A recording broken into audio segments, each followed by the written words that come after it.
Boredom. You stop pouring the chemical solvent down your throat, you cleared the wreckage of the last bender, and you're eating cleaner. You're clocking the days. You're doing the thing everyone told you would fix everything. And yet, here you are. It's 3 in the morning, you're staring at the ceiling and you feel absolutely fuck all. No peace, no joy, no excitement. There's not even proper anger. You're just grey. That dead, flat, hollow grey. The kind of boredom that doesn't feel like boredom. It feels like someone has turned the volume down on your entire life. And that's where people panic. Because you stop drinking, you expect your life to switch back on. You expect colour, relief. You expect the birds to sing at dawn with the dancing unicorns when you're in your lycra doing yoga. You expect your skin to glow and your sleep to repeat itself. And your soul to come skipping back through the door with a fucking green smoothie in its hand. But instead, you feel flat, heavy, numb, restless. You're bored out of your skull and your brain starts whispering, well, this is fucking shit, ain't it? And that's the dangerous bit. Not because boredom can kill you, but because Bob can weaponise it. Bob loves his phase. Bob looks at that grey flat line and starts building a full legal case for going back to the old behaviour. He says, see, we told you. This is what life is like now. No drink, no fun, fuck all. No edge, no escape.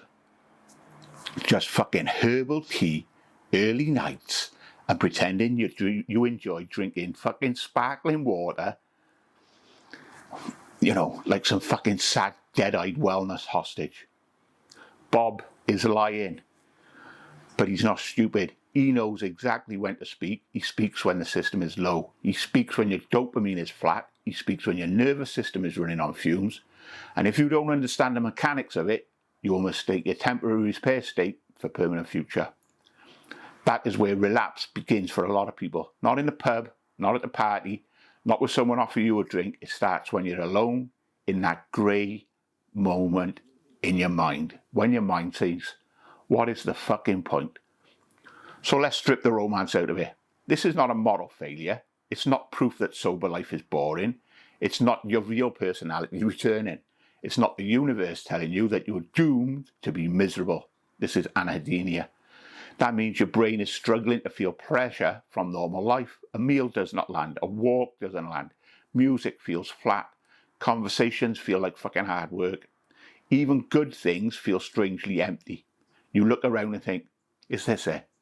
And that question is dangerous. When you don't know what is happening, because the old system hears that question and immediately offers an answer. Drink, smoke, eat crap, scroll, porn, argue, buy something, create drama, chase intensity, do anything that changes a state. Because that is what old behaviour was doing. It was not pleasure, it was regulation. It was a dirty state change. It was fast, it was cheap, it was reliable, but it was destructive as fuck. And that's the thing. In Underload, I talk about this very directly. Addiction is not an identity problem, it's a load problem. Behaviour is output, and when the system is overloaded, underfed, underslept, undersupported, and emotionally jammed, the machine looks for a relief. And that relief might be alcohol, it might be sugar, it might be a fucking line of coke up your nose, it might be rage, it might be doom scrolling, it might be fucking the guilty porn, it might be chaos. The label matters less than the mechanism. The system is under load and the behaviour is the output. Now here's the bit that most people miss. When you stop drinking, you remove the chemical crowbar, but you do not instantly repair the door it was forcing open. For years, alcohol has been smashing massive artificial signals through your reward system. Dopamine, GABA, glutamate, stress chemistry, sleep disruption, blood sugar chaos, gut inflammation, hormone disruption. The whole machine has taken a fucking kick in. And then you stop. Good. That matters. But the brain does not instantly say, lovely job, mate. Let's now enjoy a sunrise and dance with a unicorn while doing yoga on a fucking paddleboard. And feel deep gratitude for a bowl of fucking yogurt. It doesn't work like that. Your reward system's been battered. Your receptors have adjusted to chemical shouting. Normal life speaks quietly. Alcohol used to kick the door in. A decent walk knocks politely. A healthy meal sends a text. A bender used to turn up with a marching band, a chainsaw, and a police helicopter. So yeah, normal life can feel flat at first. Not because normal life is pointless, because your system has forgotten how to hear it. Think of your nervous system like an electrical grid. For years, you've been slamming 10,000 volts through the circuits built for 12. The brain adapts. It has to. It turns sensitivity down. It pulls plugs out. It protects itself from the surge. This is not weakness, that's survival engineering. Then one day you cut the power source. The drink stops. The drug stops. The chaos stops. But the circuits are not instantly repaired. They're still offline. They're still recalibrating.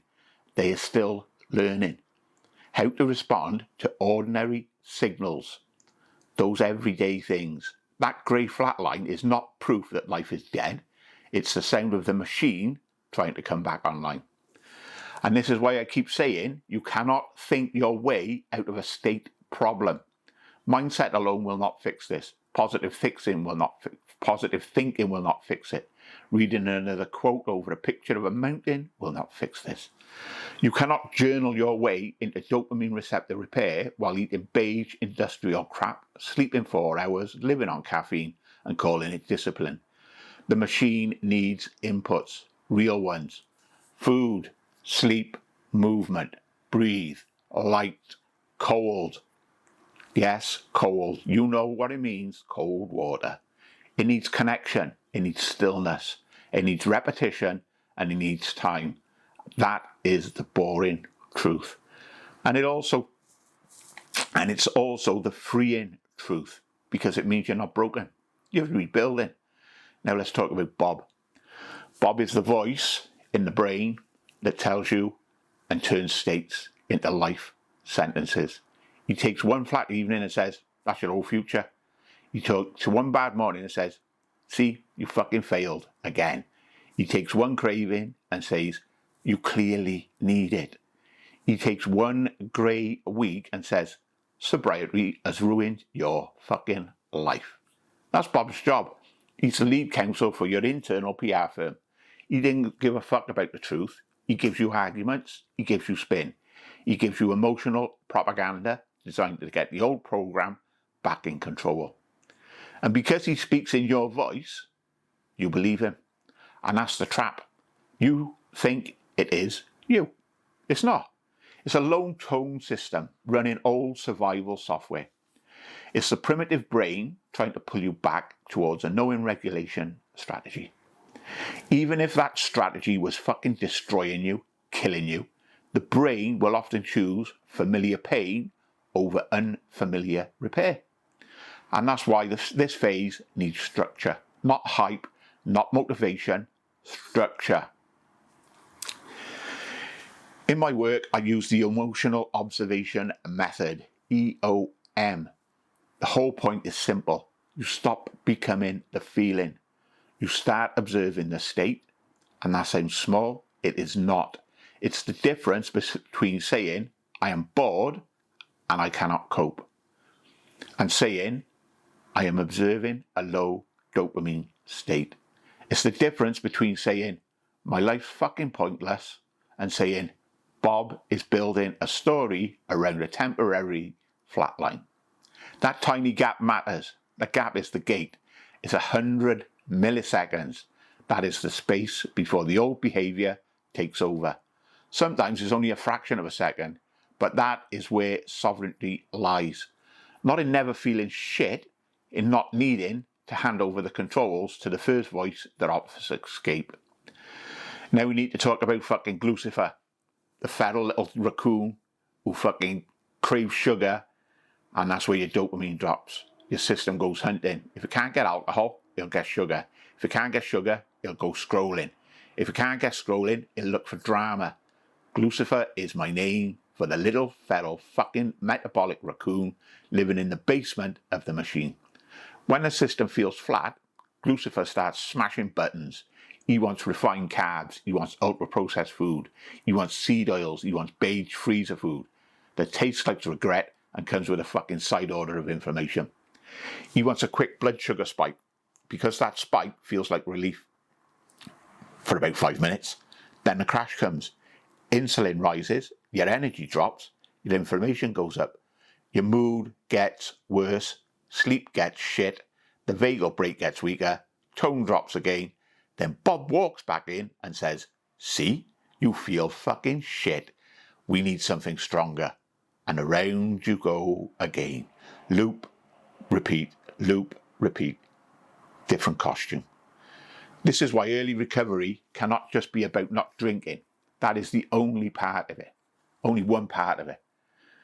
4 days, you're sober. You've got to rebuild the machine. You need to build stable energy. You need protein. You need proper fats.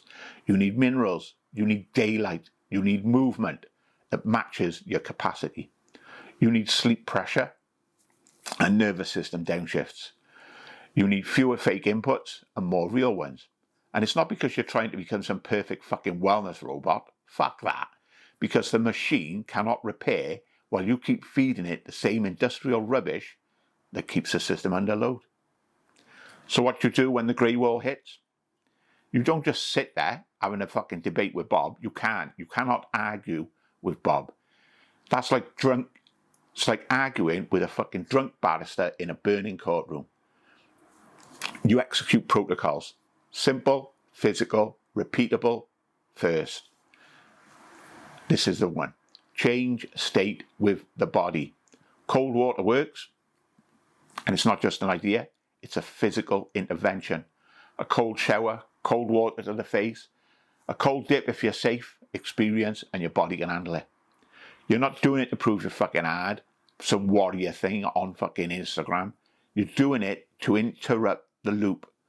The cold grabs the system by the collar and forces attention back into the body. Breathing changes, chemistry changes, state changes, and once the state changes, the story changes. And that's the whole fucking point. Second, feed the machine properly. Do not try to survive every flatline state on toast, cereal, biscuits, coffee, and chocolate. It won't work. That is not recovery. That is a hostage situation with fucking crumbs. Build meals around proper protein, real fats, and fibrous plants. See, I do eat plants. Eggs, meat, fish, full-fat yogurt, butter, real fats, tallow, lard, dripping, avocado oil, olive oil, fermented foods, sauerkraut, kimchi, vegetables, bone broth, liquid gold. Food your great-grandmother would recognise without needing a fucking QR code. When the body is fed, the brain is less feral. When blood sugar is stable, Bob's got less ammunition, and Lucifer is not being handed a packet full of ultra-processed crack dust every evening, and the basement gets quieter. Thirdly, use the physiological sigh. This is not mystical, it's mechanical. Double inhale through the nose.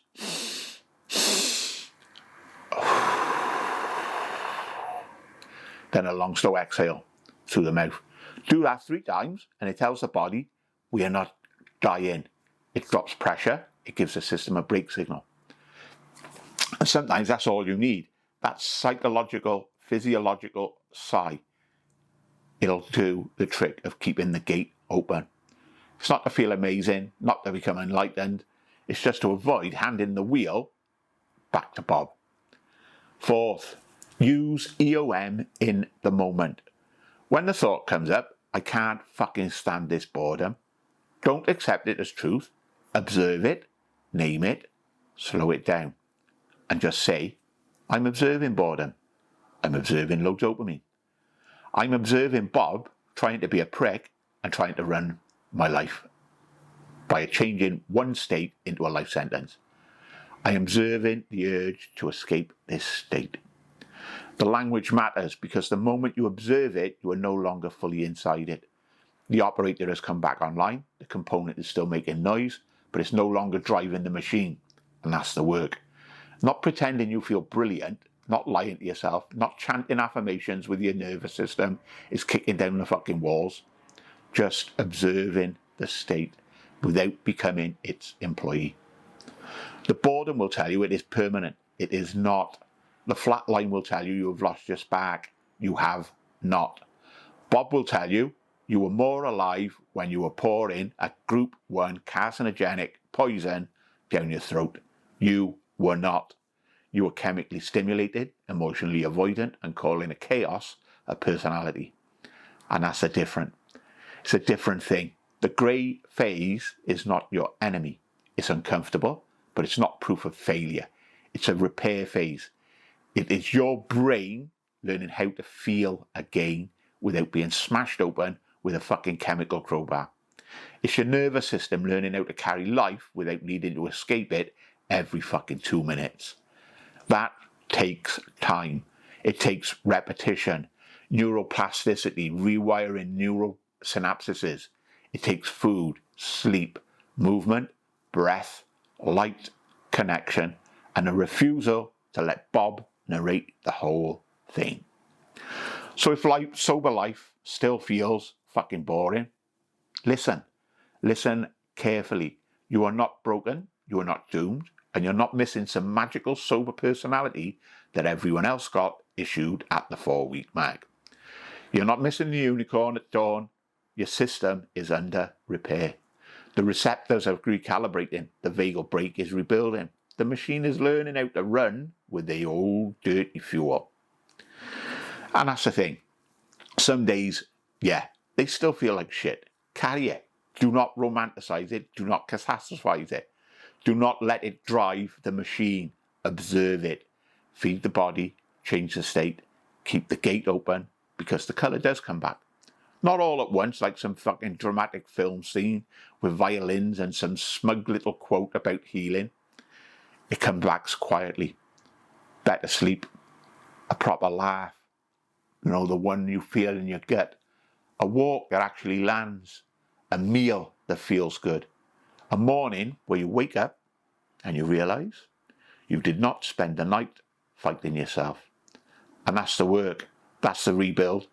And that grey boredom that you're terrified of might not be the end of your fucking life.